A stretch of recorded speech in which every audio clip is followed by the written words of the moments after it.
그 일을 지금 그 직분, 그 권리를 누구에게서 빼앗아서 누구에게 지금 맡기느냐, 이 일을 지금 해나가고 있는 중이에요, 우리가.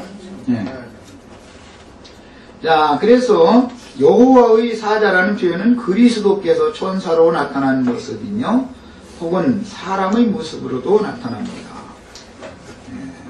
긴 칼을 들고 서 있는 그 군대장관의 모습이 여호수아 속에 한 사람의 모습이 나타나는데, 이것은 뭐 당연히 이한 검을 가지고 인간 세상에 찾아오신 예수님의 모습을 그렇게 표현을 한 것이죠. 사람으로 예수님이 오셨으니까.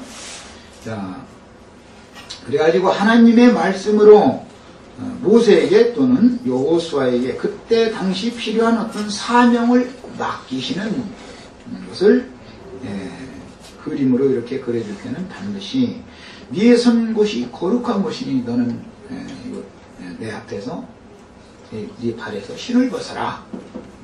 그렇게 명령을 먼저 하시는 것을 알 수 있습니다.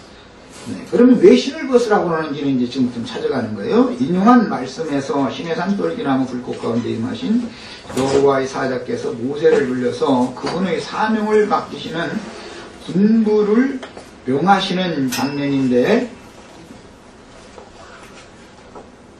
여호와의 임재 앞에서 모세는 지금까지 신고 다니던 낡고 헌 신을 벗고, 여호수아도 마찬가지예요.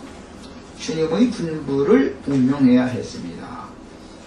그러면 신을 벗었다 이 말은 모세의 경우에는 40년 동안 처음에 애굽에서 애굽의 학술과 말과 일을 훈련을 받죠. 그리고 나서는 미디안 광야로 도망간 이후에는 40년 동안 미디안의 제사장인 그 장인 이드로의 양무리를 치는 훈련을 받습니다. 그는 하나님을 섬기는 법을, 사실은 광야에서 하나님을 섬기는 법을 그 장인인 이드로 앞에서 배웠죠. 이것은 비유로서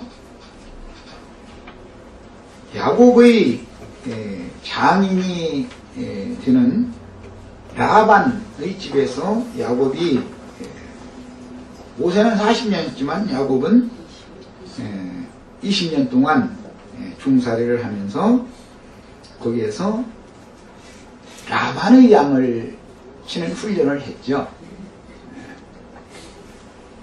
자, 이제 이런 것을 재현하는 내용입니다. 이것은 굉장히 중요한 말을 지금 언급을 해드린 거예요. 자, 그러면 야곱이 하나님의 양을 치는 것이 아니라 라반의 양을, 하나님께서 삭스로 주신 양을 치는 게 아니라 라반의 양을 치는 훈련을 받고, 베드로가 하나님의 양무리를 목양하는 그런 일을 하는 것이 아니라 그 장인, 결국은 이드로 장인인 이드로의 양무리를 쳐도 길러도 자기 기업이 되지 않죠. 이드로의 아들인 호밥이라는 자기 처남이지만 이드로는 자기 아들에게 기업을 줄 거니까 종살이만 하는 것이죠. 야곱이 그 장인 라반의 집에 가서 종살이를 아무리 해도 그 양무리가 야곱의 것이 되는 게 아니죠. 라반의 아들들이 있으니까 라반의 아들들의 것이 되는 것이란 말이죠. 자, 이제 먼저는 첫 번째 사역이라는 것은, 그래서 이드로의 양을 치는 것 또는 라반의 양을 치는 일을 먼저 하게 된다. 그것은 종살이를 하는 것으로서 상징이 된다 그 말이에요. 그러나 이제 하나님은 하나님의 양을 맡길 거예요. 먼저 훈련을 그렇게 시키는 것이죠. 앞서서 그 훈련을 받는 기간 동안은 지금 먼저 기업을 물러줄 책임이 있는 자가 하는 일을 하는 것이죠.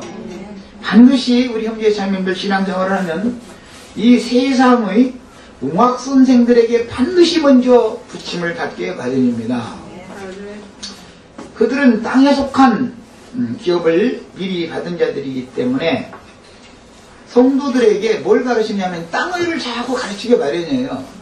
근데 예수님이 오셔서는 땅의 일을 비유로 들어서 하늘의 일을 자꾸 이제 얘기를 하러 오시는 거예요. 이게 삶이 달라지는 것이겠죠? 자, 이런 게 과정을 지금 잘 이해를 해나가시기를 바래요. 자, 이런 거 일러서 이드로의 그 제사장 그 직분을 이드로에게 가르침을 받는다라는 것은 가인의 제사 방식, 즉 땅의 산물, 땅과 관련된 제물로 하나님을, 하늘에 계신 하나님을 섬기는 제사 방식을 배웠다 그 말이에요. 40년 동안을 보세요. 그걸 배운 거예요. 광야에서, 미디안 광야에서. 자, 이것을 이어서 신약에서는 다른 복음이라고 합니다. 다른 복음. 영적인 하늘에 속한 복음이 아니죠. 땅에 속한 말들인 것이지 전부.